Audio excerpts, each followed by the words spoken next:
Hey guys, I'm Si, and welcome to Ace Podcast Nation. This is the Andy Campbell Football Show Extra, and this episode 69, technically, of the Andy Campbell Show. This show is live on Facebook, YouTube, Periscope, and Twitter. Ace Podcast Nation is also your home to many other great shows featuring top analysts, expert guests, and more. So please follow us on social media, subscribe to the YouTube channel, still the most direct way to support us.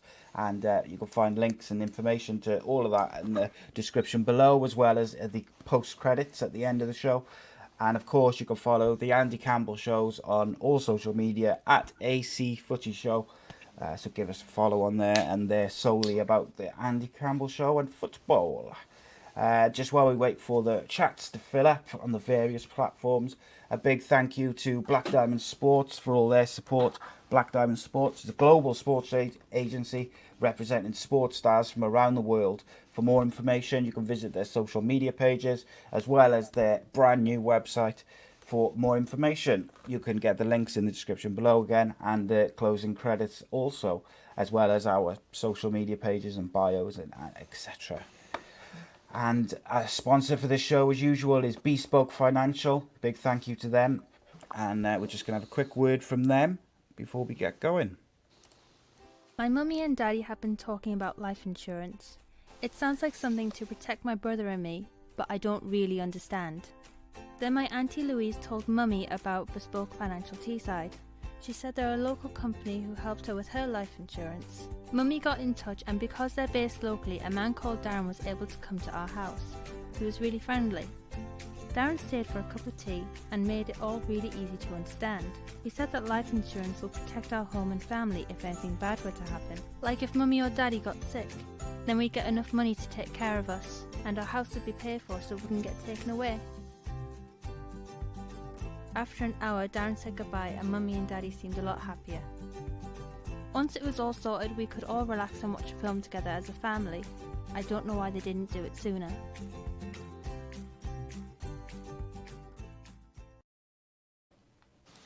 Yeah, big thank you to Bespoke Financial. Bespoke Financial specialise in life insurance, critical illness, income protection, mortgages, and of course sports cover.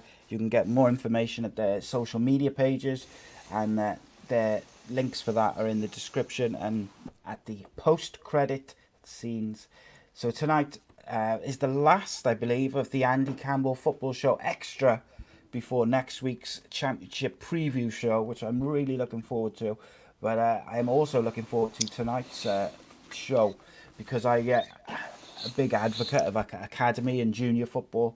So I'm looking forward to asking some questions and discussing that in detail. So first of all, joining me as usual, my co-host with the most, ex-Cardiff City and Middlesbrough striker, Davy Jones' favourite son, Mr. Andy Campbell. How are you, my friend? You thought I was Good evening, mate. Then, didn't you? Yeah, I did. Yeah, I was. Do you know the time you leave it out is when he's on the show. No, that's when I'm gonna really enunciate it. Super excited, mate, tonight, because our guest is someone that I know pretty well and is on a journey, and I'm really intrigued in this journey and where it's going to end, because I'm all for people. And a big advocate of people excelling once their career is finished, because nobody ever got me ready for when I packed in. So you know what I mean. I'm interested to see how that went for somebody else, and also where the future holds. It's always interesting. It's going to be interesting, mate. Like I spoke to you earlier, I got a few questions around different things. So of course our special guest for this evening is a former Hibs captain, Scottish Cup winner for Doncaster, Scunthorpe, Sheffield Wednesday, and other clubs, and he's the current Boro Academy coach, Mr. Rob Jones. How are you, Rob? I'm very well, thank you. How are you? All right, thanks, mate. I'm looking forward to this. Yeah, thanks for coming on, Rob. Pleasure. You know what I mean? It's. Do you know what I was super excited, like looking up and looking at the amount of games you played, and especially one area of it, which I'm gonna touch on later on, is the amount of goals you scored. which is obviously for a defender, by the way, without obviously penalties and free kicks and things, which some people get by default and cheat. These are proper goals, you know, they're not given to you. So it's something which your stats obviously don't lie. No one can ever take those kind of things away from you, you know, which is great. No, it's an intriguing one, that one. It is totally. So I just straight away in the comments, James says it's like a copy and paste for the three of us next to each other. I'm not sure about that. Do you know what? Well, to be honest, I'm not that bothered. I'm quite happy tonight, you know, because I think recently it's been, I think not probably on purpose, but there's been too much hair, far too much hair. So I think strategically, Rob, we've brought it down to earth and did it for them reasons. But even though you had an amazing career, I've done it for the hair alone. That's all right. My hair went when I was around 14, I think. So a while without it. Indeed. So, what we like to do first, Rob, is do 7 quick-fire questions, which is the Magnificent 7, as they're known. And all you need to do is just basically say the first answer which comes to mind.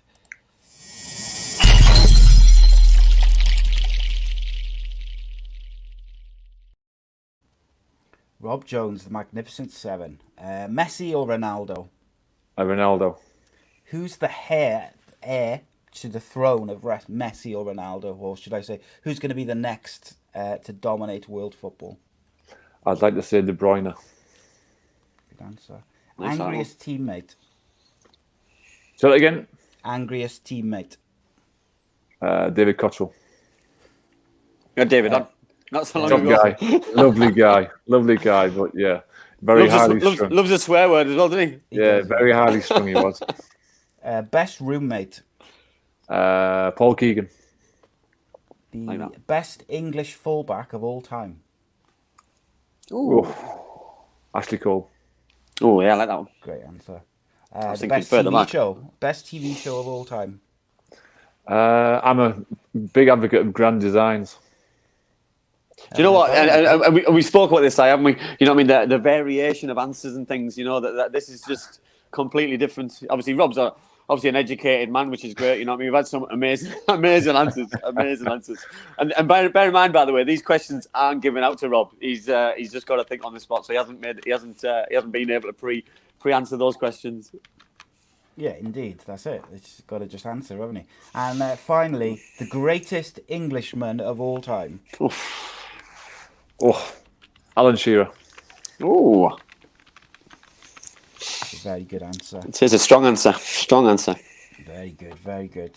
So, next on the docket, as it were, any other business where we have a look at a couple of stories from around the football world. I would like to start this week, Andy, and I would like to start with Garth Bale basically saying that Real Madrid are stopping him from moving away. Obviously, it's something which is close to my heart as a proud Welshman, and I think the amount of abuse which Garth Bale has taken in the media from the Real Madrid fans over the last couple of years, and the way he's been treated by the club as a whole, has been nothing short of disgusting. And the only time he's able to speak his mind and say anything about it or respond to the abuse which he gets is when he's away with Wales. And I think there is a line, and I don't think he went over that line in his comments this week. He basically just said that he's open to a move, but it's Real Madrid who are putting the kibosh on it, as it were. And yeah, I think he's perfectly entitled to do that. I don't think he said anything which was particularly out of order. I don't think he said anything which was bad. I'm going to play devil's advocate a little bit here because listen, I think it's a bang out of order any football club keeping a player of his stature and not really getting the value for money and playing him. You know what I mean? That it would work out for everyone's best interests if he left. However, I'm not sure he's done himself any good with in certain aspects with the celebrations and with this golf thing for me. I think I think that's obviously played a big thing, and knowing big football clubs and how stubborn they can be, and how stubborn some supporters can be at big clubs because they're used to all this success and I'll let you rot in the reserve, so to speak, that kind of process. That I feel as though that they're using that as probably a scapegoat and punishing them a little bit. But I think it could have been handled a little bit better. I think the social media, the media itself, I think have played on it, and they haven't done himself any favours, and haven't done the boy or the agent of it or the club any favours as well at the same time. So just before we get Rob's take on that, I just wanted to say in response to that, first of all, the flag thing, you could say that it was maybe ill-advised, but compared to the stuff that's been said by people within the club and in the Spanish media about him, it was basically a play on what they were saying about him. It was a bit of fun. I don't think it did any harm. Yes, you could probably say maybe it wasn't the best thing to do. Second of all, I would also say he wouldn't be at Real Madrid if they hadn't decided at the very last minute to pull the plug on his move to, I think it was China. At the end of the day, that was their choice. And third of all, yes, they might say publicly that they're going to let him rot in the reserves, etc., etc., etc. They're paying him, he's on about £500,000 a week.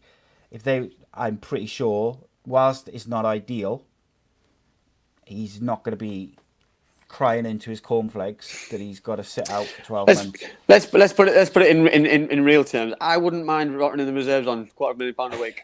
I'll be honest, for 6 months. You know what I mean? So, but I know also how important it is to play football. So, you know what I mean? So, Rob, what's your thoughts on it? Let's go back to obviously the flag and obviously sometimes how he seems to distance himself, but then also he's a player and he wants to play. Yeah, I think it's one of those conversations you would get two different sides of every story. You've got the side from the club, obviously paying him a vast amount of money each week to be a player. Obviously, Zinedine Zidane's chosen not to play him. It's not as if they've got to actually turn around and say, I'm refusing to play. He's very open and transparent and saying he wants to play. He's just not been selected. So therefore, for me, he has to think about pastures new. The club have to decide whether they are going to stick with him and stay with him, or they can cash in and let him move on to where he needs to be. Like I said earlier, he nearly went to China about 6, 7, 8 months ago. I think that would have been probably the best fit at that particular time. Is that the best fit now? I don't think so. So he's come out in the paper today in the press saying that he wants to move back to the Premier League. So that will probably be the best fit for both groups. But can I see him going to a Man United, an Arsenal, a Chelsea, a Man City, Liverpool? I don't think so. I don't think that Real Madrid will sell to one of their possible fixtures in the Champions League. So I think it will go to one of the lesser ones. And in fact, there's only really Everton got the cash to really invest in that. Is that why you saw then a potential move to China, because it was gonna fit as in wages wise at the time? Obviously now they've got a cap, and obviously it wasn't going to be a rival as in Champions League. You know what I mean? So that at the time was the best fit personally for everybody, wasn't it? Yeah, I believe so. He's out of the limelight, as you would like to think. He'd go and play in China. Nothing of any interest towards what Real Madrid are or were doing. So it would be the best fit for both sides. But now I think you've got to be Real Madrid will be very cautious about who they're selling to or who they allow him to go to. The other aspect of it, it's almost like who's going to blink first, isn't it, between the club and Garth Bale? Are they going to say, right, okay, we can't afford to pay you, so we got to either play you or get rid of you? Or is he going to back down? But I don't know what he could do, because that's the other thing, is that he can't move unless they agree to sell him. And he can't play if he's not picked. So, his hands are tied in many ways. But the point I was going to make is obviously it's the Euros next summer. Wales do not want their arguably best player going in, having played zero amount of football other than internationals, into a big tournament.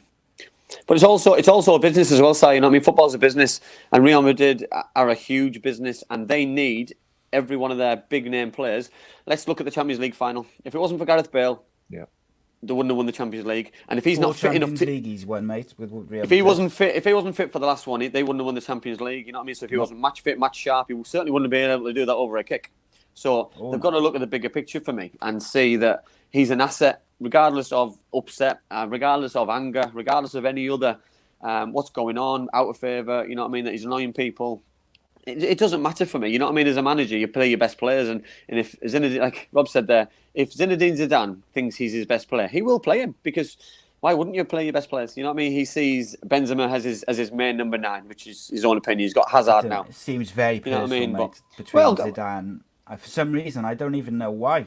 To be honest, but I think it'll all come out. I think there's more to this story than anything, and I think, like you said earlier on, that Gareth seems to be very vocal when he's away from Spain, because he feels that's his safe place. So when he does eventually leave Spain, because he will in the foreseeable future, I think his first press conference will be pretty brutal, but it'll be a good watch for everybody else. So the first thing he'll do is come on the Andy Campbell Football Show and spill the beans, mate. That's what he'll do. You never know. Got to aim high, mate. Got to aim high. Too right. Okay, and then moving on, we mentioned China just now. The Premier League has terminated their £600 million deal with China, TV deal with China. Tell me a bit about this, Ant. Well, I'm guessing this has got something to do with the wage cap and something to do with how high-profile football is not taking off or like they wanted to take off. You know what I mean? China is obviously a massive industry in advertisement and things, and they give a lot back to obviously the world.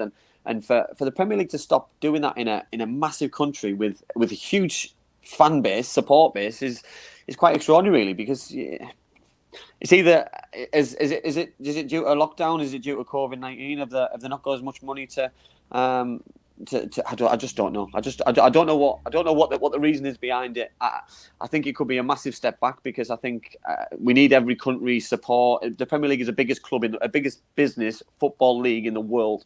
And China's a big part of that world, and I think it needs America, it needs the Middle East, it needs Australia, it needs everywhere to keep it going as big as it is, for us to attract the best players. Rob mentioned Kevin De Bruyne being the new Messi or Ronaldo. That's only going to happen, by the way, if he gets to play in the biggest stages. He gets paid the best money, and that's only going to happen with the best TV deals and the best money. Because I'm not saying he follows money, but unfortunately, it goes hand in hand. You know, if Leo Messi will come in the Premier League if he gets offered enough money, it's just and Barcelona get offered the money they want.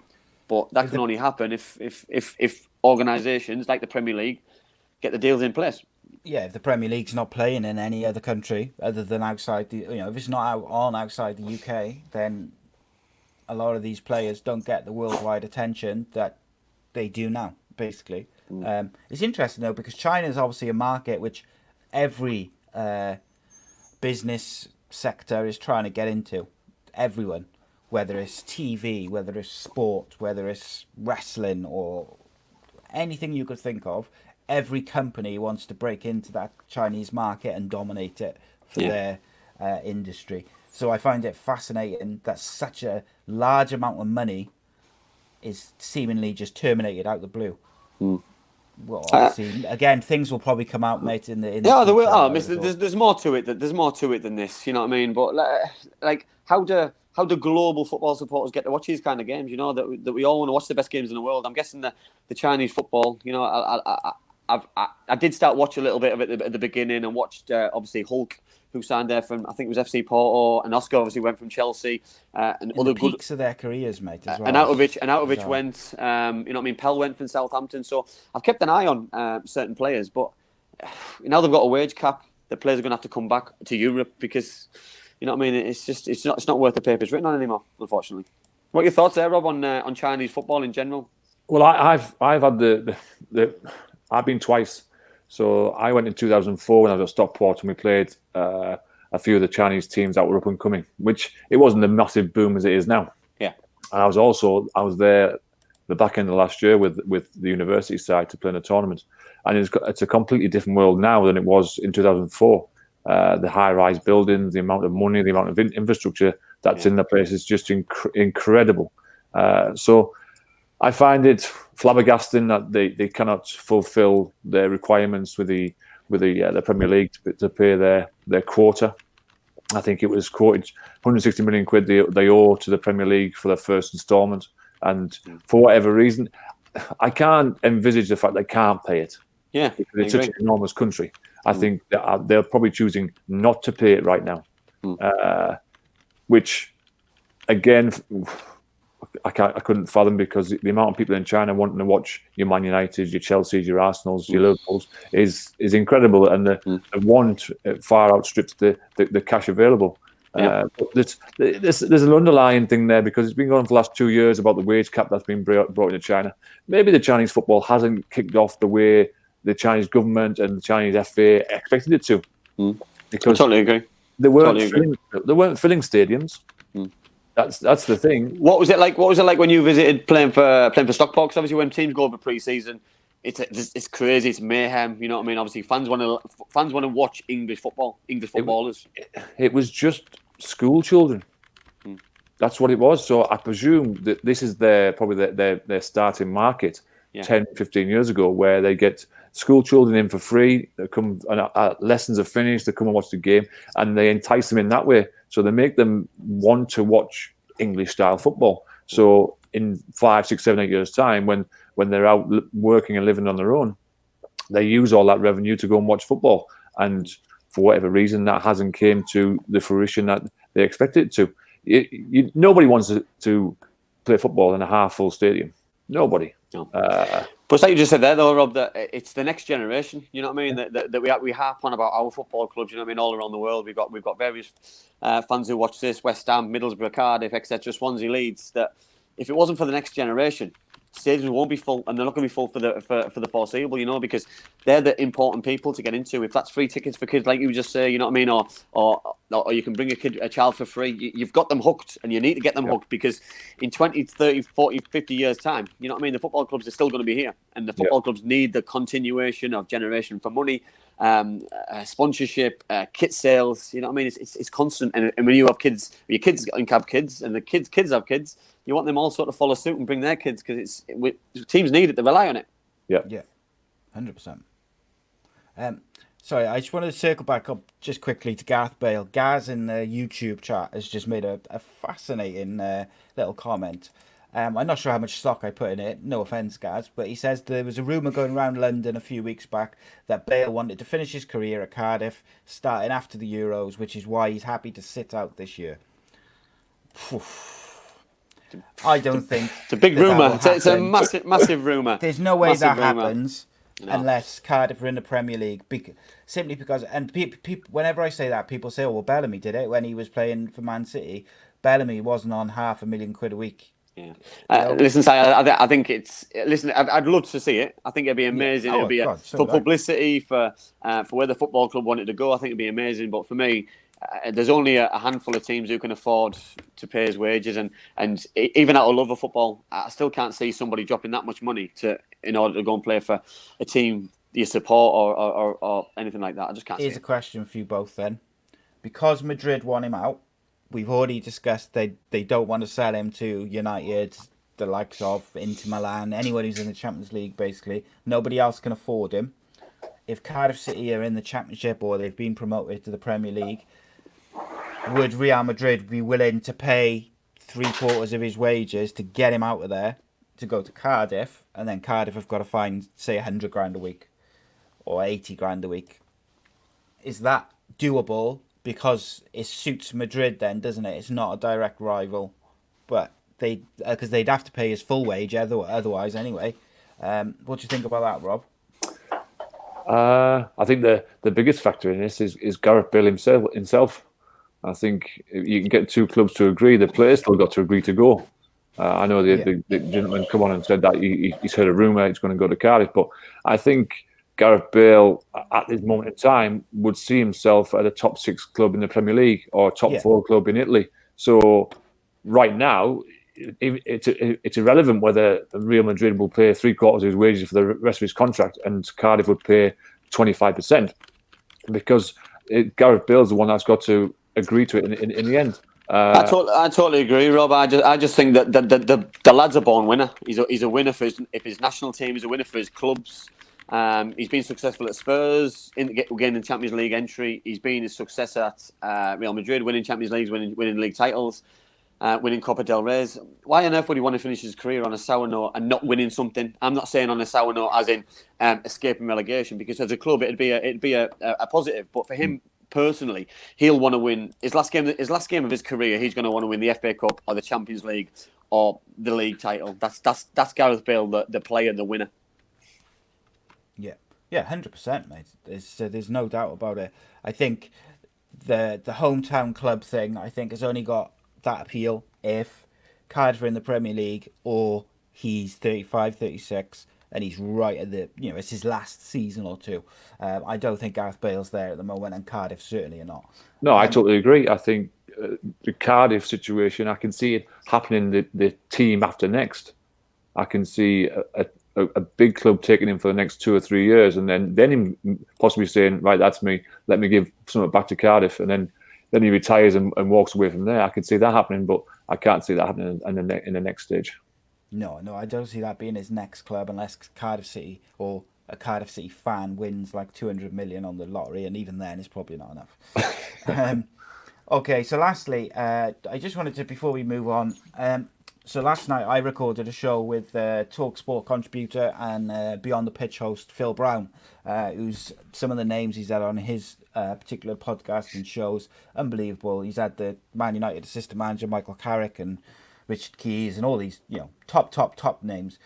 He's got a massive podcast, and obviously he works for TalkSport. So we were talking about various things. And one of the things which we discussed is Phil tweeted recently about Jesse Lingard. He said, look, I don't think he's good enough for Man United. However, I want him to go play somewhere in the Premier League or wherever and really excel and do what he, do the best he can, because the abuse that he has taken particularly over the last year or so has been absolutely obscene. Now, when he tweeted this, I went straight to the comments, and you would not believe the amount of grown adults trying to justify like abuse, whether it's racial or just general horrific, nasty abuse about people, really personal stuff, because someone's not very good at football or someone's not as good as they think they should be at football. And it got me thinking about that, because it's not unusual for footballers to be abused on social media or celebrities to be abused on social media. Obviously, Rob, you're a academy coach with Boro. And I was wondering, like, my boys are in the kind of academy system as well, 2 of them are. Do the clubs and the coaches give the young players kind of training or learning on how to deal with social media, use it, safely and properly? Obviously, whether it's posting themselves or responding to people giving them quite horrific abuse in some circumstances. Yeah, I think the clubs are good for that, to be honest. I think it's something that's been driven for the last 5-6 years when this all erupted and became apparent. Not just in academies, but schools are on top of it now too. So the schools are the main driving force. The amount of emails I get from my children's schools all the time, but e-safety and that sort of stuff. So they are aware and they are apparent of the avenues to go down, the people to speak to. At Middlesbrough itself, they have their own psychologist there, so you can go and speak to the psychologist when and where you want to. So there is that branch there to go and vent whatever you need to vent or discuss whatever you need to discuss. So at Middlesbrough, it's really good. The problem you've got, Si, with social media, Si, is yes, it's important to get that education. Kids are getting it at school. Kids get it from parents, from other quarters. But the problem we've got is, you put a tweet out there or a photo out there, it's out and it's never coming back, and it comes back to bite you on the backside, unfortunately. And I know that for myself, from the tweet I put about Dave Jones, that regardless how angry you are at the time, sometimes if you just count to 500, in my case, that I probably wouldn't have done what I'd done. I probably would have put something out. But it's the regret, and it's the, yes, I wanted to vent my frustration, but there's a way to do it. There's a way not to do it. And I look at kids, and I was a grown adult.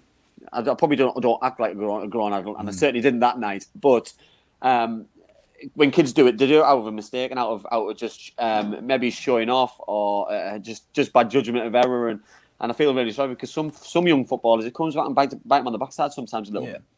Andy, I was going to say, they never had social media when you were playing, did they? Not social media, no. But I'll tell you, computers. I'll tell you a good story though. When I was coming through Middlesbrough, so we were YTS, so we got instead of obviously social media training, we got media training. So we got how to speak properly in front of cameras, which is great. Because obviously that was we had our Boro TV was coming through, but it was rife with Ali Brownlee and Bernie and things. So it was nice to be able to have the training before you went to go and speak to them. And we also had etiquette training as well. So obviously, which knife and fork to use, which spoon to use when you went to a restaurant. Because obviously, young players are going to eat in posh restaurants on a Friday before games with the first team and things. They really helped young players. You know what I mean? I'm not saying we took it seriously, by the way, because there was some right shenanigans going on. But you know what I mean? I think in the long term, I think it helps you and makes you grow. You know, because social media's taken over the world, and academies. It's such an important. They have such an important role to play in the development of young people. You know, that because it's young lives. Because and I know Rob's going to talk about it later on about players who come and go from academies, but what you don't want to do is a young person's life being ruined by something to put out on social media, because it can be disastrous, absolutely disastrous. I think people as a whole, the human race as a whole, has lost the ability to be empathetic. But you said there, about all the comments on Jesse Lingard's or on someone's tweet. Sorry, Phil's tweet. For me, Twitter and Facebook play a huge role in this. In Instagram, ban every single fake account. You know what I mean? You've got to have your own email address. It's got to be proven. You got to have your own profile picture on. There's things that can be put in place. Surely, we're in 2020. You know what I mean? It's these things can surely be put in place, and a track system for police and things put in place that you can't hide behind a comment. And you know what I mean? The rules are put in place. If you say this or this, then this is going to happen to you. If that's the police are going to be knocking on your door, you're going to be arrested, you're going to be charged, and so be it. Because you know what I mean? Sometimes you need to learn the hard way.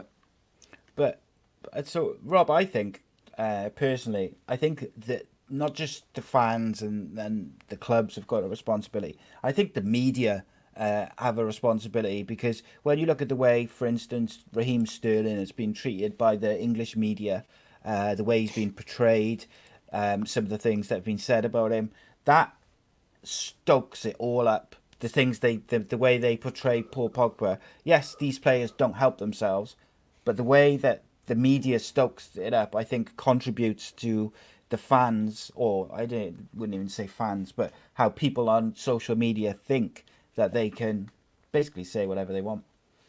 It's a difficult one. See, I'm a firm believer that if you read the tabloids, you buy newspaper things, the first thing we go to is an article where it's gone wrong for somebody, or they've come out the wrong end of something. So I think we're a nation where we look for the negatives in people rather than the positives. And we want to read the negatives to make us ourselves feel better. I think you're talking about the media there. The media there, if the media were positive about everyone and everything, I know that's impossible, but if they were, I think that would have a real impact on your likes of your Facebooks and your Instagram and your Snapchat and whatnot, because then people will be looking at the positive side of people and what positives people do, because we've got many positives in this country, many positives, but that gets overshadowed sometimes by the negatives that are portrayed about individuals. You know, positives don't sell though, Rob, do they? You know, they don't sell, because we want to read about the negatives in society to make ourselves feel better. And Raheem Sterling, for example, you know that he gets a tattoo of his choice on his leg. Yes, it doesn't matter what it is. You know what I mean? He gets portrayed to be this gangster or whatever he's told he is. But he gives money to charity. He gives thousands and thousands of tickets away for the cup final.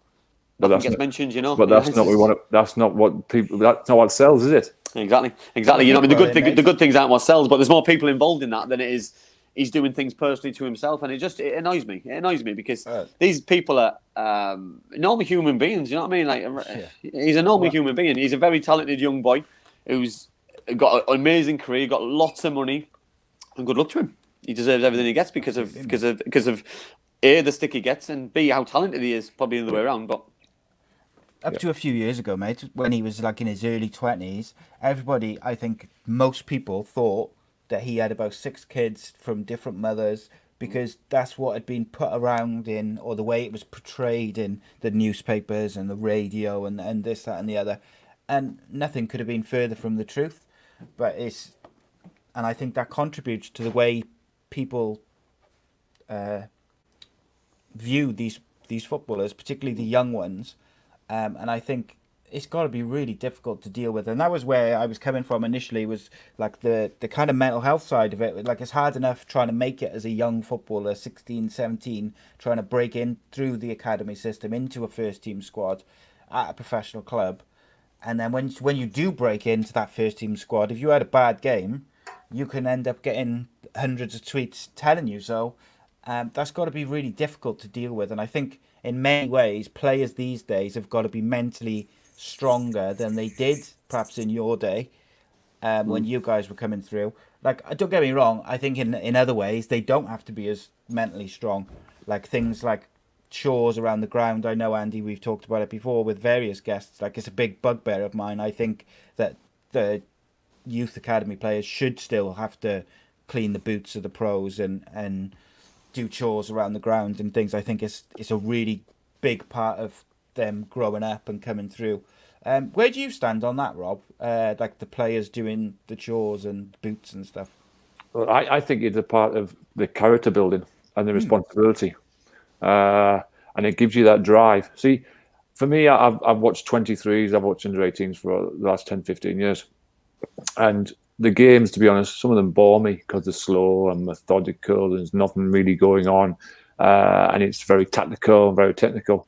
Where's the player that wants to get out of that situation where he's cleaning someone's boots and brushing the dressing rooms and get into that first team?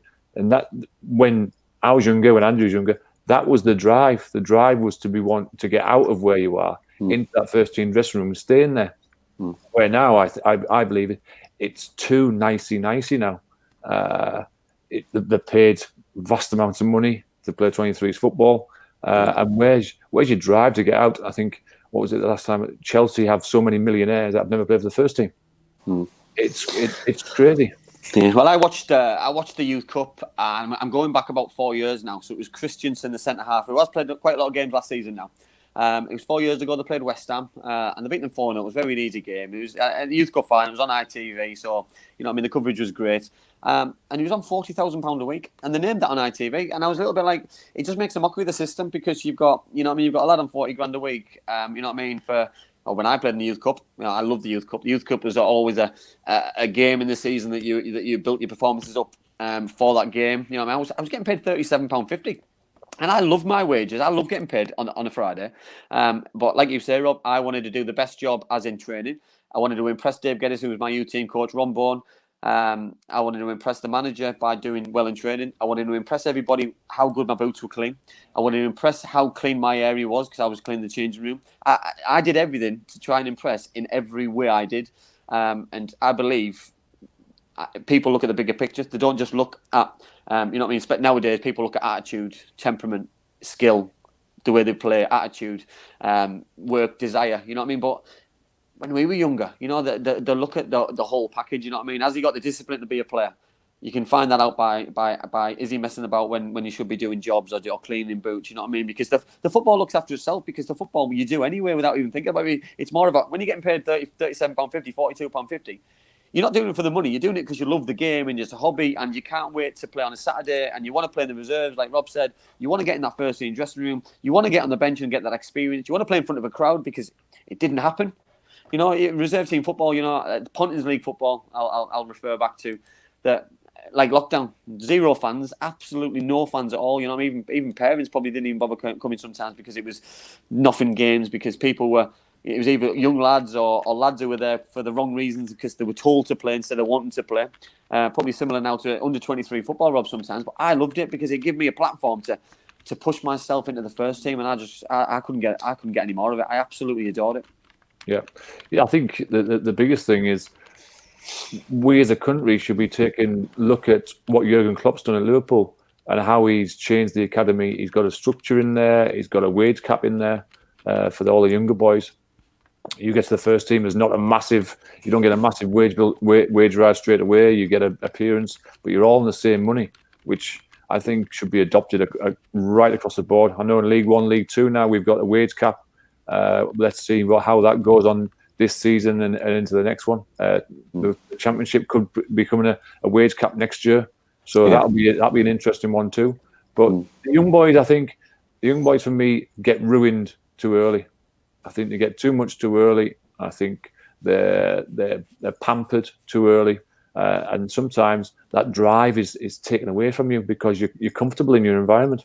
But I think that's the key, though, Robin. You know, that drive. If you're given something, you know what I mean. The next thing is expecting it again. So the expectation is it's going to continue.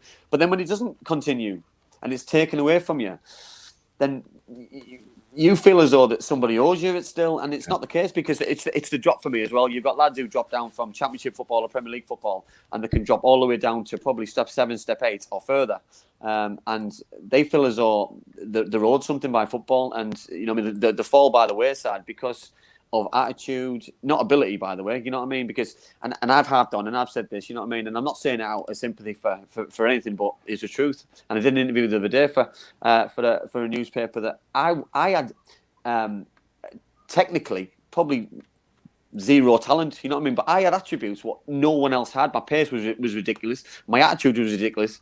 My work ethic and my determination to be a footballer was ridiculous. And I was probably in the bottom 2 or 3. In terms of ability, technical ability, in my youth team out of the 10, but I wanted it more than all of them put together, and I would have done anything to be a player. And that was moving away, that was playing for my hometown club, and I don't see that. And I'm the same as you, Rob. You know, I don't see that when I go around and go and watch games. I can't stand the non-competitive aspect of football now. You know what I mean? For me, it's got to be competitive. There's got to be a carrot at the end of it. If that's, I don't know. You know that when I played, and it wasn't the Pontins. I can't remember what the youth team was called at the time. And it was we used to get paid £8 for a win. And I tell you what, you'd run through a brick wall for like £8 on a Friday. I tell you, you know what I mean? That was just unbelievable. But you know what I mean? Just it wasn't a case of. You know what I mean? Because obviously nobody would watch you. You know, it'd be parents only. You know what I mean? Because it was a chance to get in the reserves. But it was a big thing, you know. But you said it there. You know, I mean, things are this word apprenticeship. Yeah, it's the old school white, yes, but everything's given to players, and you know what I mean. Unfortunately, you know what I mean. I do believe it should be taken back a little bit and saved up in terms of they have to earn it. Well, you incentivise it. It's as simple as that. You can incentivise it. If money is your drive, which seems to be the main carrot in football at the moment, then incentivize it. If you win things, if you do this, if you do that, you get more money, and let's see where your drive takes you then. I totally agree, and I totally agree, Si. Because Brian Robson at Middlesbrough, he came from Man United, obviously, as a player, and he took the philosophy from Sir Alex, and all the young players who turned pro at 17 were all on the same money. You know what I mean? We were all on silly appearance money, which, you know what I mean, because he wanted us to go and play. And if we did play, you got rewarded to play. And you know what I mean? Win bonus was silly, appearance money was silly, but your basic wage wasn't very good. And listen, it is what it is, you know. Yeah, I mean, you're not going to turn a contract down, because at the time you were a young boy playing for your hometown club, absolutely adored the club, loved playing, and I would have played for nothing. I know people say that, but I would have done it at the time, because you're getting rewarded to play football in front of a crowd, scoring goals, getting the acknowledgement from here, there, and everywhere, and it's the best job in the world. But people, I think it's been lost in the mist somewhere. You know what I mean? I think some people don't see that kind of insight in football. It's more money, it's more fame, it's more social media, and for me, all those go hand in hand anyway. Yeah, Fergie obviously famously told Paul Pogba, and I'm sure many other footballers when he was first at United, that don't worry about money. When Pogba was asking for, you know, whatever he was asking for before he moved to Juventus, he said, don't worry about money at this stage. Just concentrate on trying to break into the first team, because money will come with success anyway. But if you focus on the football side of it and you're successful at that, you know, everything else, money and sponsorships, things like that, they come anyway. The more successful you are. I totally agree. Okay, so Rob, what I'd like to know from you is what's your very first football memory, whether it's playing, watching, anything? My first watching memory is I went to Sheffield Wednesday because I'm a Sheffield Wednesday fan. All my family, my mum's family are from that neck of the woods, and it stands out because that's when I went and bought my first replica shirt. So I went and bought the yellow shirt with the blue trim, which is somewhere in the house. I've still got it. And I went to the game, drew 1-1 with Derby. So that was in 1990. So it was quite a while ago. That's on the playing side of it. That was me hooked. Like we were talking about earlier about the young kids going to football matches. I wasn't a Sheffield Wednesday fan before I went. It's when I went to the game, that was me done. But But it's moments, so isn't it, Rob? You know what I mean? Yeah. Moments. You know what I mean? You go to Hillsborough, you watch a game. You know what I mean? And you go there, and the crowd's amazing, the buzz is amazing, and you know what I mean? You fall in love with it straight away because it's just, and you want to be one of those players on the pitch, and you want to get that buzz, and you know what I mean? You want to be that one person who's getting all the accolades, and it's just, and that's what gets you. And I don't get how people can be motivated by anything apart from that. You know what I mean? There's nothing better than that. Anything else comes with it, anyways. It's just, it goes hand in hand. That is the for me, that is just the buzz moment. And when you see the top world class players, you know, even the players who come through at young players, you know what I mean? They just look elated every time they wear that shirt for whatever club. It's just the ultimate. That's what it is. You stand down on terraces for year after year after year, game after game, but in your back of your mind, all you want to do is get on that football pitch. So jump forward then, because obviously I didn't know you were a Sheffield Wednesday fan, which is obviously amazing. So how did it feel to wear the blue and white? Surreal to start with. Did you feel more pressure though, with obviously your mum's family and the side of the family who obviously brought you up in that? No, it was a strange one because I was playing golf at Forest Pines the day before, and my agent rang me, and he said, "I've just had Chris Evans on the phone. He wants you to go to Sheffield Wednesday." And at that point, the only Chris Evans I knew was a radio DJ. So I'm thinking, what's Chris Evans, the radio DJ, got to do with Sheffield Wednesday? But it was Chris Evans, he was assistant manager to Gary Megson at the time, and he wanted me to go. I was on loan to start with at the end of the season. They were in a bit of trouble, and we finished 12th from being 19th when I first arrived.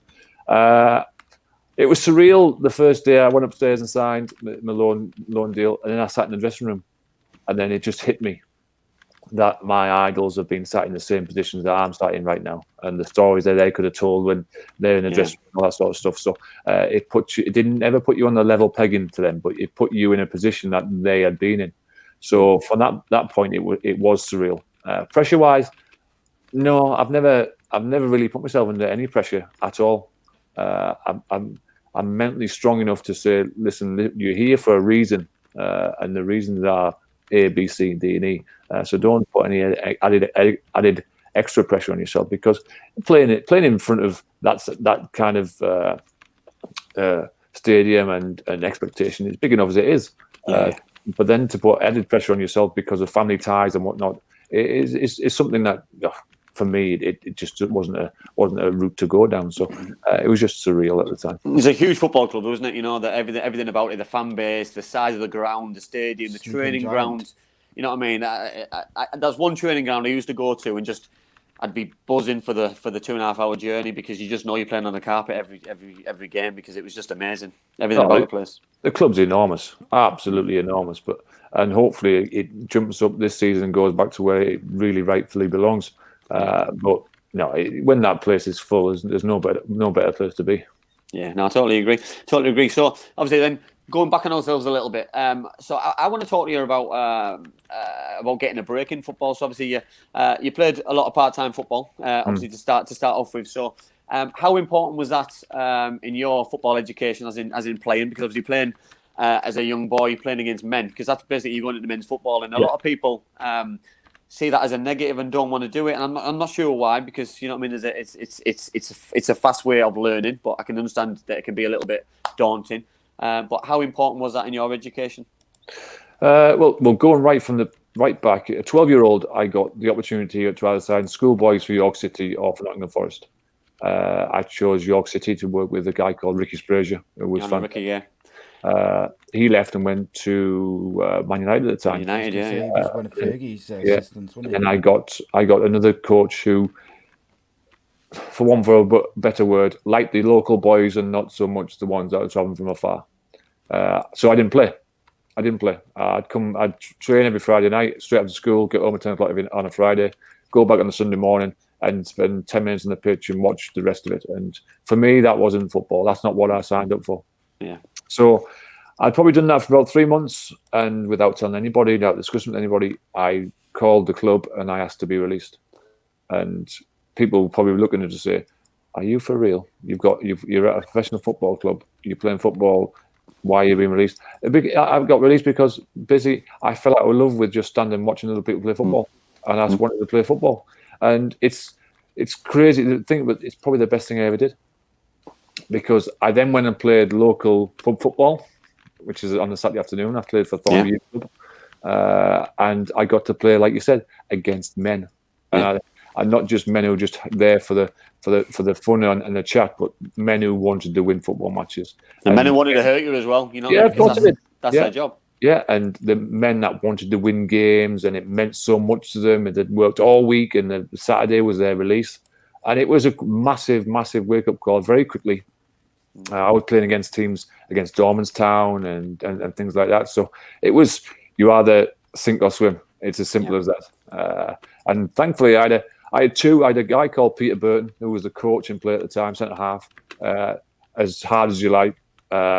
Loved the ruckus, could play the game really well. And then another guy called Jed Hartley, who was from the same ilk, just total old school footballers, knew all the tricks in the book. And we go back to the scoring goals. Before I left York City, I was centre forward.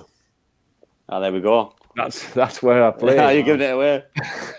And then as soon as I moved to Thornbury Youth Club, I played centre half. So 15, I completely changed from one end of the pitch to the other. And I then got taught by these two old stalwarts how to become a centre half properly. And I learned so much off them too. And I was there two seasons. And obviously I went up to Whitby after that in the Unibond Premier, it was called then. But those 2 seasons for me were just vital in how I progressed through the leagues at that point. Well, it was quite.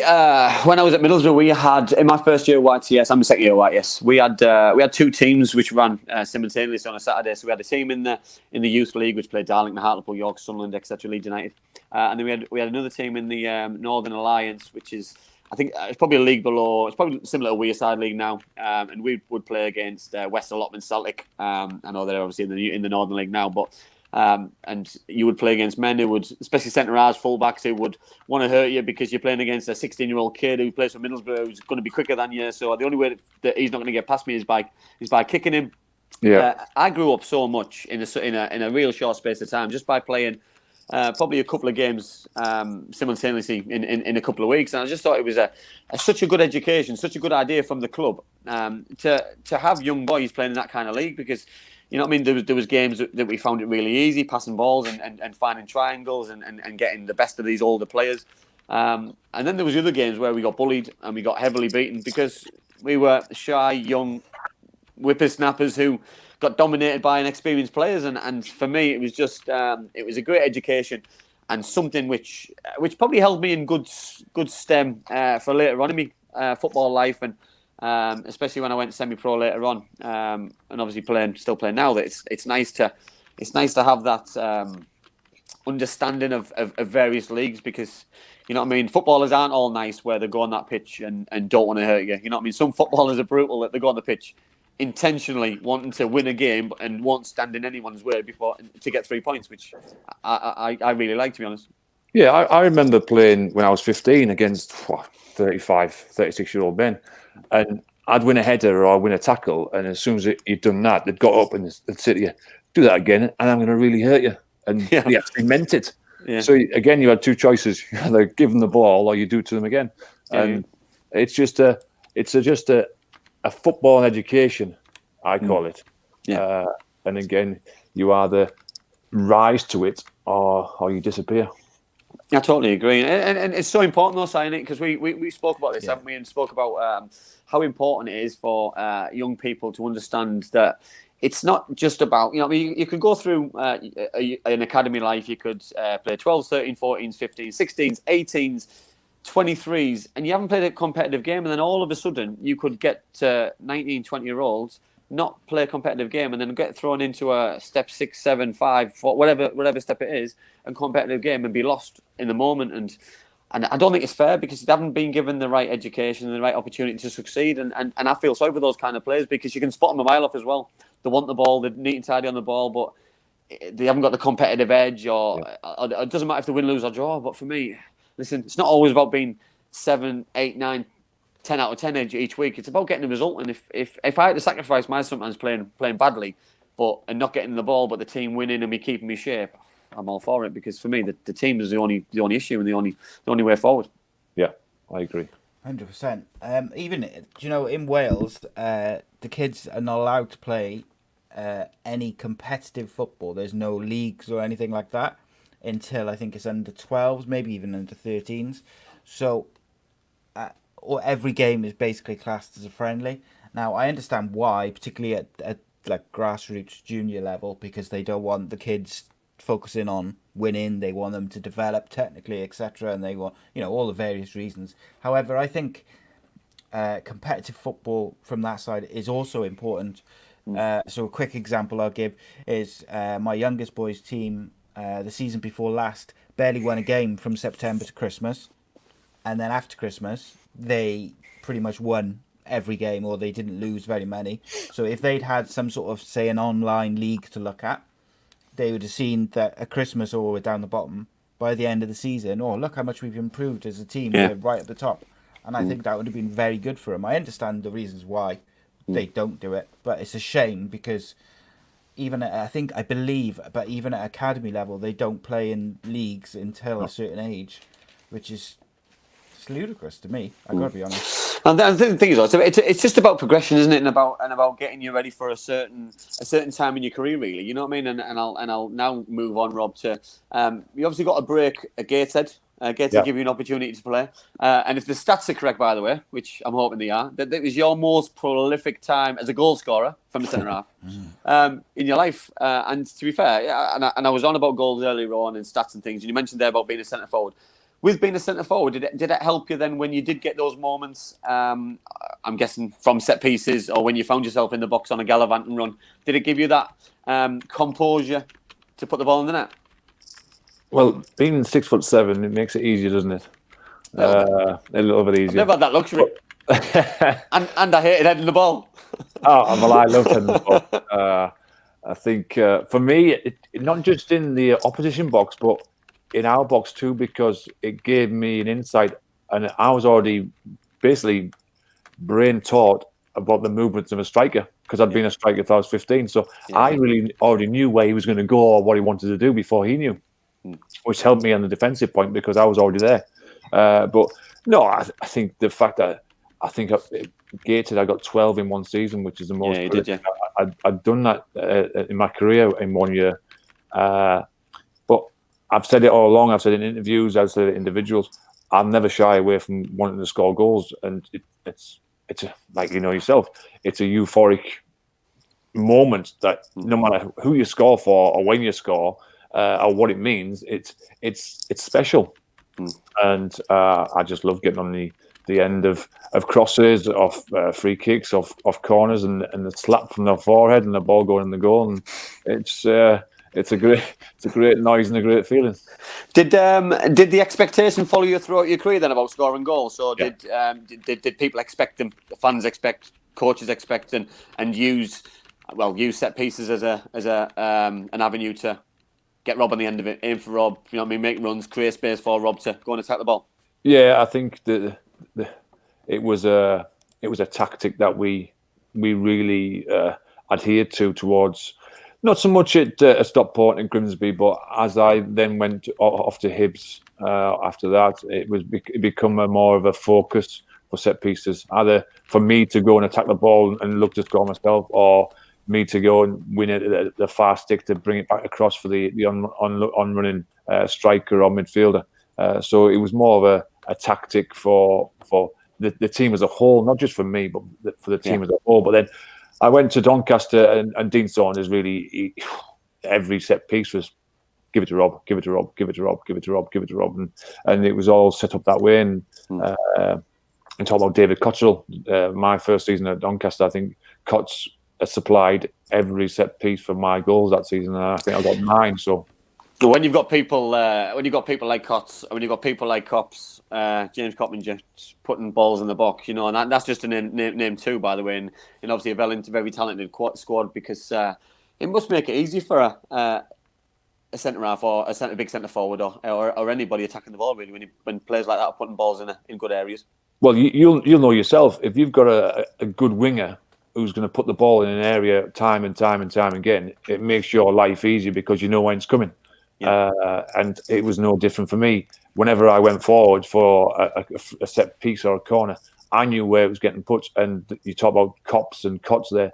Their delivery was incredible, and you knew exactly where they were going to put it, and it made my life easier.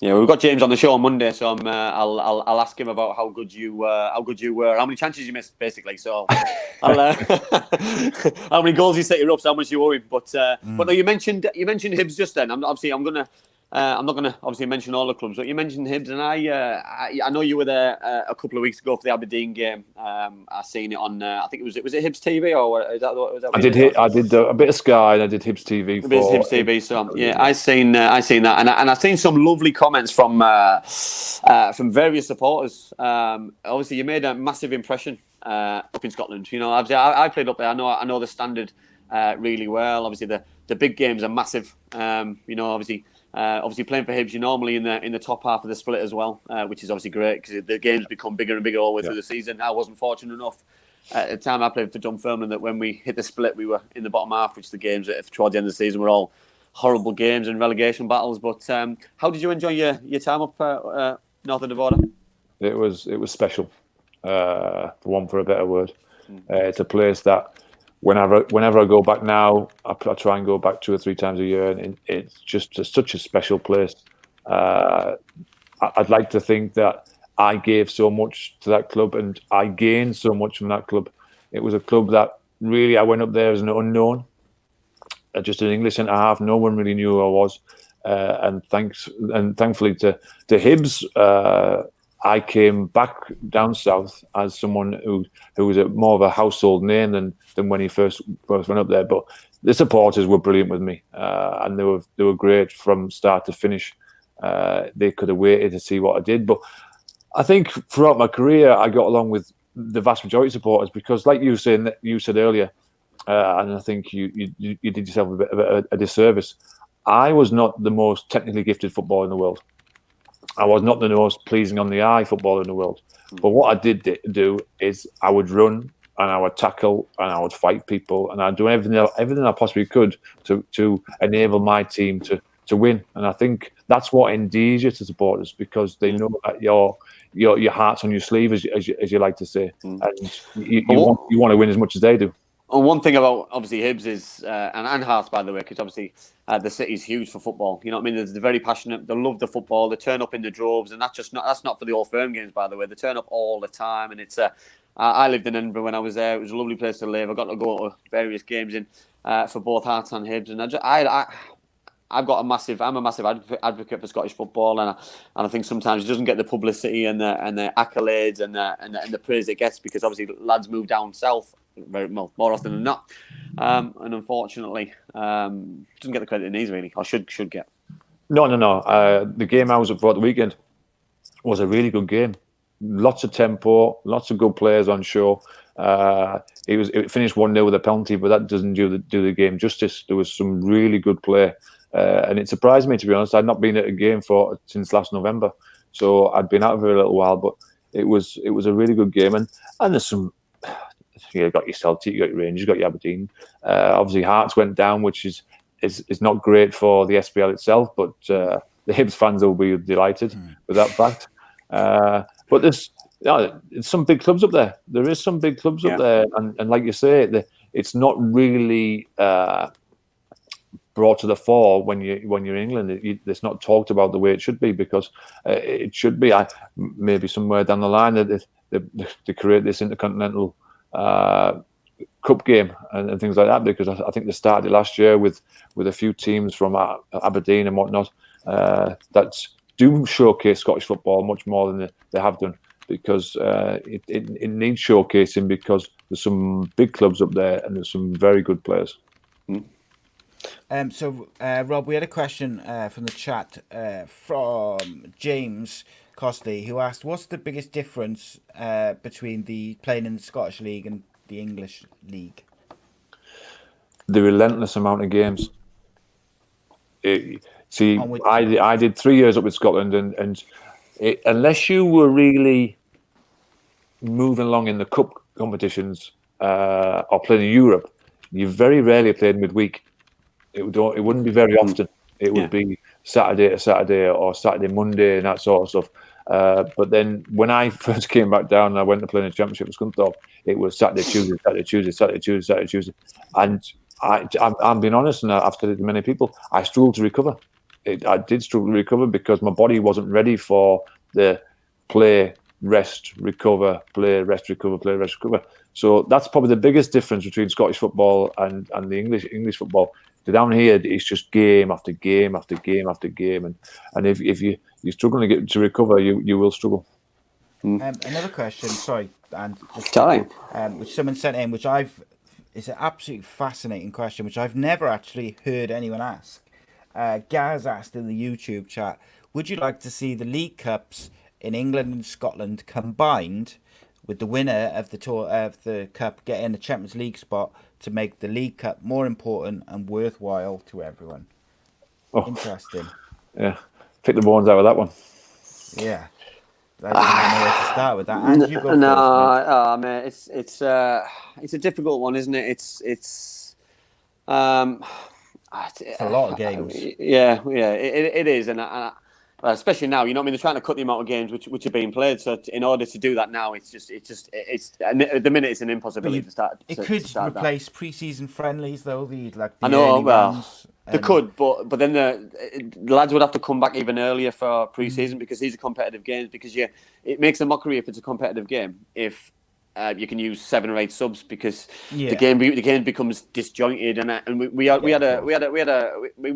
on about the Charity Shield last week about that being no fun because it's not competitive. So then we're talking about same thing. So for me, the other aspect, it'd be interesting to see how your Celtic, your Rangers, your Hibs, your Aberdeens did in a tournament which contained, Premier League teams, Championship teams. I'm stuck in 2 minds. I would love to see it.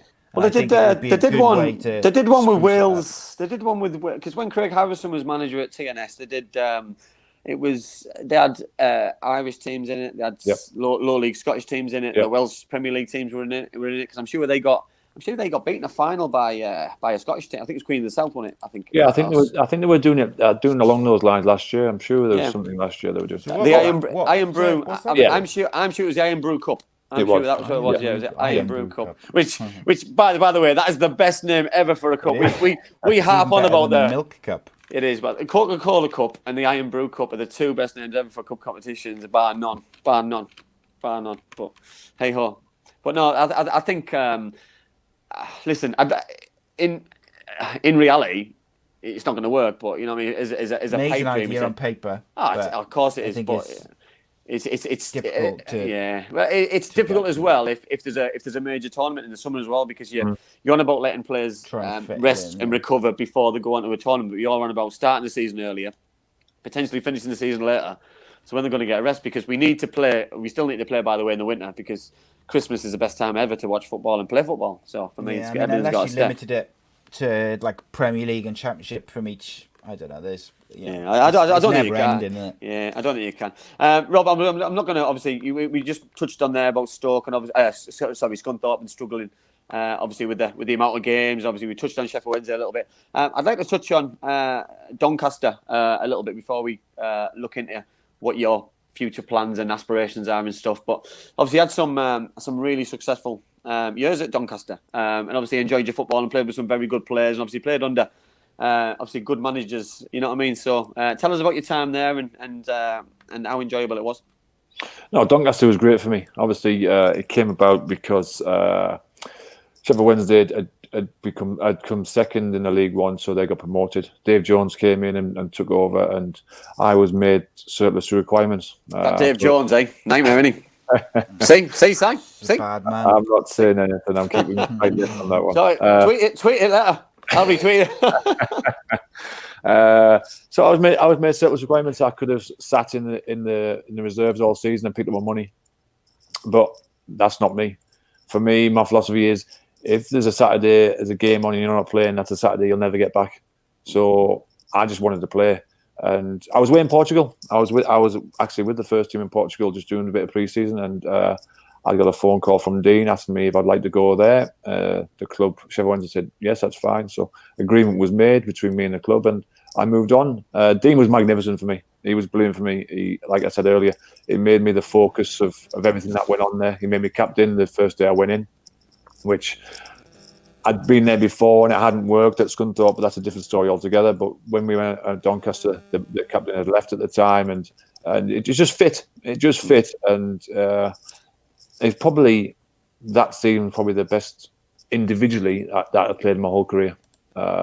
People might say because you had more responsibility. Obviously, Dean left to go to Wolves in December. I was made player manager with Brian Flynn in December till the summer, and it just. You've got James on next week. He'll probably elaborate on the dressing room, but it was just one of those dressing rooms where everybody was focused on one aim and one aim only. Yeah. Those players just got relegated the year before, so they wanted to get back in the Championship. I just passed up on the opportunity to go and play in the Championship Wednesday, so I wanted to get back in the Championship. So it was just a collective unit, and it was so driven. And I say I was a player manager. I played every week, but managing that dressing room at that time was so easy, so easy. It was just a dream, and the end of it was just incredible. Well, obviously, we're going to touch on managerial aspirations and things in a minute. I'd like to talk about obviously the Brentford game. Obviously, it's an iconic moment in football. Obviously, James scoring that winning goal, but obviously the whole game, and obviously the moment which came up to the winning goal, and obviously after and. Just talk us through the madness, really, because I think that's how I can describe it. Because it was just from an outsider watching it, it looked like the best moment, but as a player, at one moment, it probably was going to be the worst moment of your career. Well, up until that point, the day had gone totally to plan. We talked about during the week about what we were going to do in certain moments, if this happened, if that happened, how we were going to play, how we were going to recover and all that sort of stuff. And it had gone completely to plan. And then Big J put his size 15 boot in the boy's face with a minute to go. And you can see to be fair, I can't recall this, but he said, I give him the look as no one's looked at him like that before in his entire life. Rightly so, by the way. Rightly so. Yeah, well, we were in the playoffs at that point because if he'd have scored, they'd have won, they'd have got promoted, and we were going to the playoffs. So we'd have been in for another 3 weeks. So that wouldn't have gone down very well in the dressing room. No. But no, it was bedlam, absolute bedlam. It started off with the captain and the centre forward at the time fighting over the ball, who's taking the penalty. That went on for about 3 or 4 minutes. I'm still looking at Jay's. I'm going to kill him when we get off the pitch. Players are looking at me as if to say, "Oh, what are we going to do next? What are we going to do next?" But long story short, he hits the bar. It comes out. Quinny clears it. Up to Billy Painter. Billy Painter drives through, slips into Cops. Which, if there's ever a better fitting moment in football ever, that was it. Because the guy that's played for the club for all his life, he's got 800 plus games. He's Doncaster through and through. And to score the goal in the last 30 seconds to get the team not just promoted, but to win the league in front of his own fans in that far end, it just epitomised really him as an individual and the season as a whole.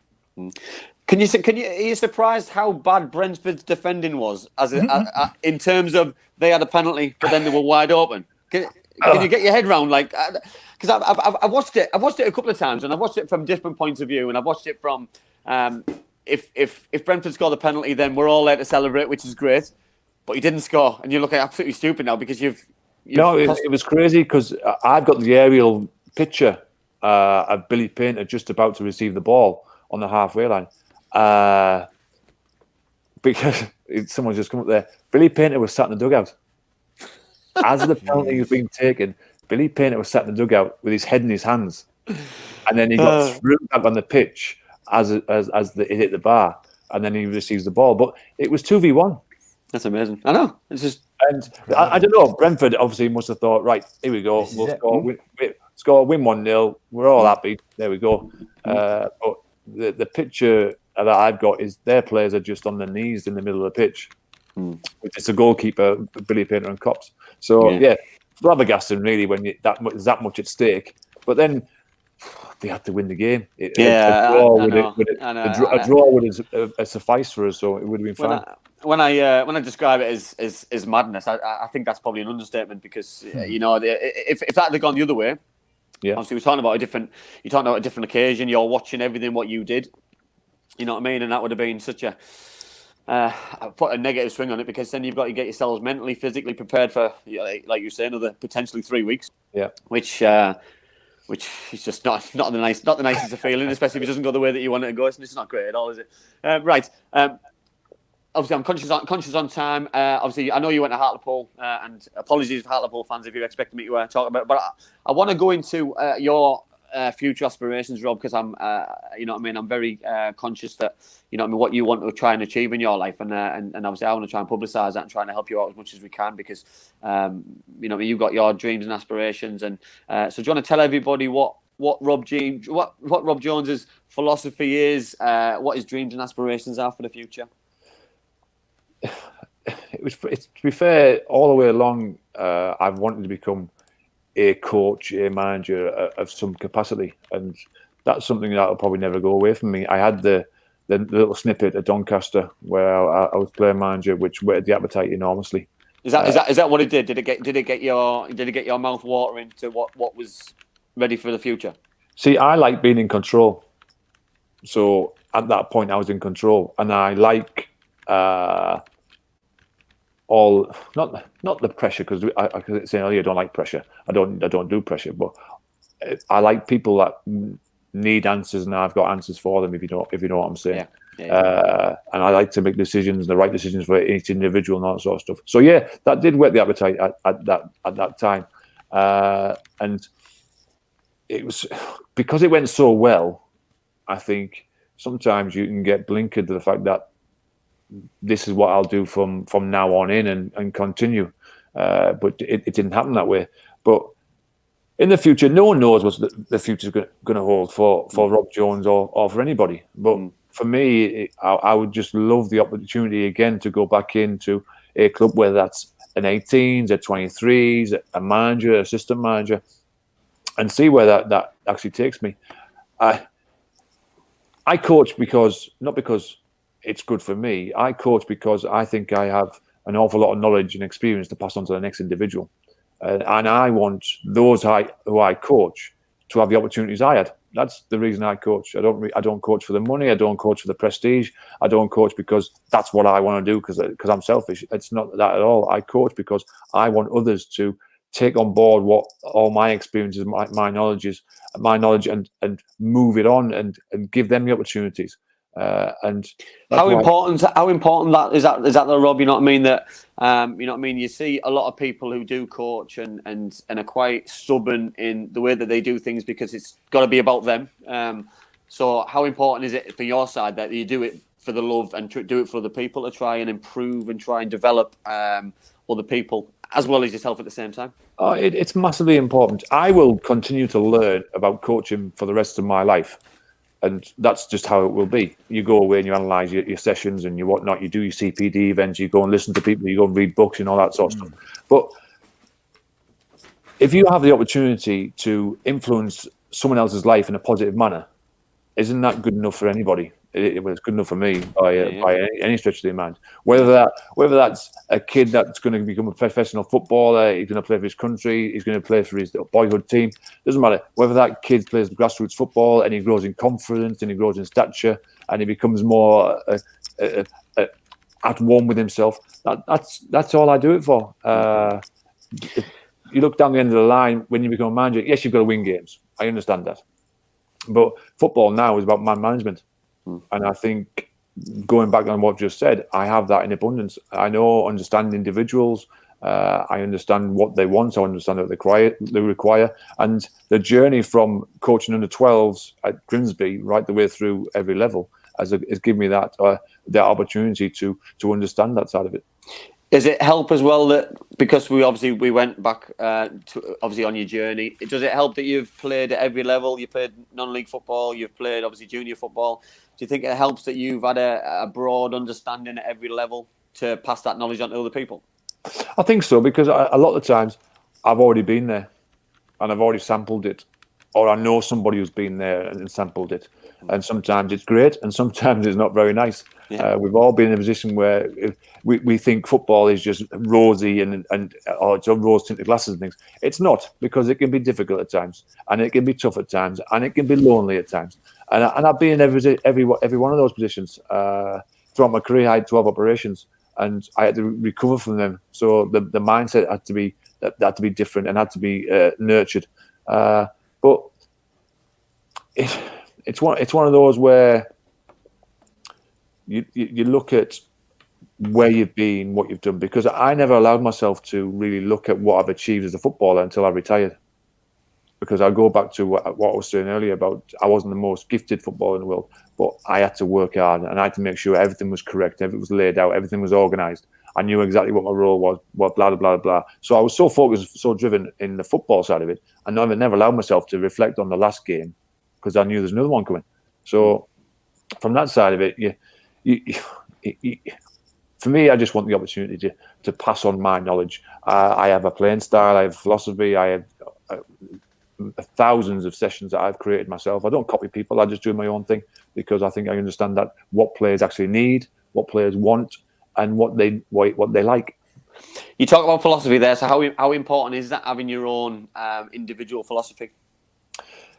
Now, this is a difficult question because you can have a philosophy on how you want to play. See, I like to play 4-3-3, 4-1-4-1, 4-2-3-1. I like to play through the lines. I like to play with pace high at the pitch. I like to play intertwined football. I like to get it and play forward at every opportunity possible. But I can't shy away from the fact that I might become a manager of a club that's struggling. 9 times out of 10, you go to a football club that the manager's been sacked because they're not winning games. Yeah. So confidence is low. The understanding is probably low. And you go in there first day and say, right, I want to play total football. They look as if you're absolutely crazy. So your philosophy sometimes is dictated by what you inherit. And then over time, you then can try and stamp your authority and your philosophy on the club itself. But in that specific moment, you've got to get them winning games. Or if you don't win games, you lose 4 in the bounce. Your job's to become justified for. So, yeah. I think also that's, and I'll probably use an example, that obviously Jonathan Woodgate had his philosophy, he had his staff in place, he had everything in place that he wanted to play, but then obviously realised quite quickly that you're working with players who don't really fit the style of play that you wanted, with a high tempo, pace up front, high pressing game, and you know what I mean, that you see it in short bursts, but you know what I mean, you don't see it in the longevity of the season, unfortunately. And like you just said there, it's so important to gain the trust, you know what I mean, but it's a long-term plan and a long-term philosophy, because and I think this is my biggest bugbear in football, and especially probably lower league football, probably championship downwards. The managers aren't given enough time, and they're not given enough time to put that philosophy in place, because people press that panic button, and they press the panic button far too soon. And unless you're you know what I mean, Stevie G was being given a bit of time to implement his own style. Frank was given.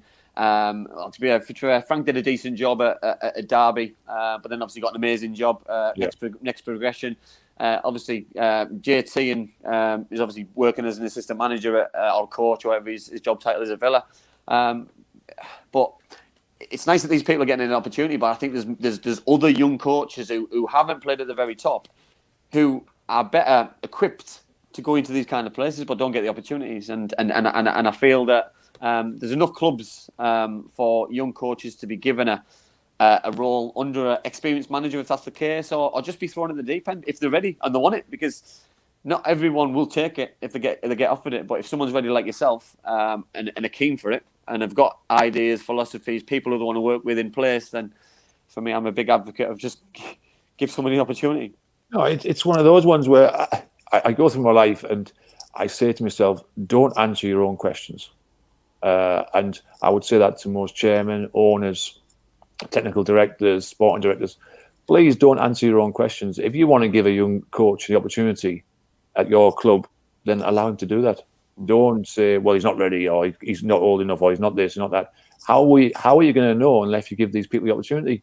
You ain't going to know. So for me, you talk about the young English coaches coming through. There's lots of young English coaches coming through. Lots of them. And there's lots of them chomping at the bit. There's lots of ex-pros out of the Premier League who can't get a job. because of such the situations. But it's one of those where, unless you give people the opportunity, you're never going to find out the answer. I totally agree, and I couldn't find a better way of finishing the show, Rob. It's been an absolute pleasure, mate, and I really appreciate you giving your time up on a Friday evening. I know obviously you're a busy man and things. So I really appreciate coming on and telling us your story. Your story's a great story. You've had an amazing journey, and I think we've both been maybe a little bit disrespectful on our abilities tonight because, but attributes. It's like Marmite, isn't it? Football, you know what I mean. You're either loved or you're hated by people, and you know what I mean. And I think that's what I like. You know what I mean. That and Sile back me up here, by the way. That I'm like a kid in a sweet shop here. I'm doing this show because I get to talk to so many people who I've played with, played against, who I've watched, know the journey. But I get to know a little bit more. So I get to know who you support. I get to know. I get to look at your stats, which I'm a big fan of numbers, and it just blows me away. Everything just blows me away, and I'm loving every show I do because it's and we do as a show because it's just that's phenomenal. And I thank you so much for coming on. Oh no, it's been my pleasure. You'll come across many footballers who just want to talk football, and I'm one of them. I'll talk football all day long. It doesn't make any difference to me. The clock doesn't tick for me when I talk about football. No, it's been an absolute pleasure. I thank you very much. Yeah, cheers, Rob. Appreciate your time, and obviously cheers to and thank you to everyone who's tuned in on the various platforms, all the comments, questions, etc. As usual, you can find this and every other show we do youtube.com/Ace Podcast Nation for the video version. The audio versions come out the next day at all the usual podcast radio platforms and apps. This Monday, 7:30, the Andy Campbell Football Show with ex-Doncaster, Exeter and Hartlepool midfielder, Mr. James Coppinger. Big thank you to Black Diamond Sports for all their support in the build-up to these shows and everything surrounding it. And, of course, a massive, huge shout-out and thanks to Bespoke Financial for supporting the shows, as usual. And just thank you to everyone for joining us. And we will see you Monday live, 7:30 for the next Andy Campbell Football Show. And also, don't forget to check Sunday, 8 p.m, my chat with Phil Brown, which is another football show. So all you football fans will enjoy that also. But for now, I bid you a farewell. My mummy and daddy have been talking about life insurance. It sounds like something to protect my brother and me, but I don't really understand. Then my Auntie Louise told Mummy about Bespoke Financial Teesside. She said they're a local company who helped her with her life insurance. Mummy got in touch, and because they're based locally, a man called Darren was able to come to our house. He was really friendly. Darren stayed for a cup of tea and made it all really easy to understand. He said that life insurance will protect our home and family if anything bad were to happen. Like if Mummy or Daddy got sick, then we'd get enough money to take care of us, and our house would be paid for so it wouldn't get taken away. After an hour, Darren said goodbye and Mummy and Daddy seemed a lot happier. Once it was all sorted, we could all relax and watch a film together as a family. I don't know why they didn't do it sooner.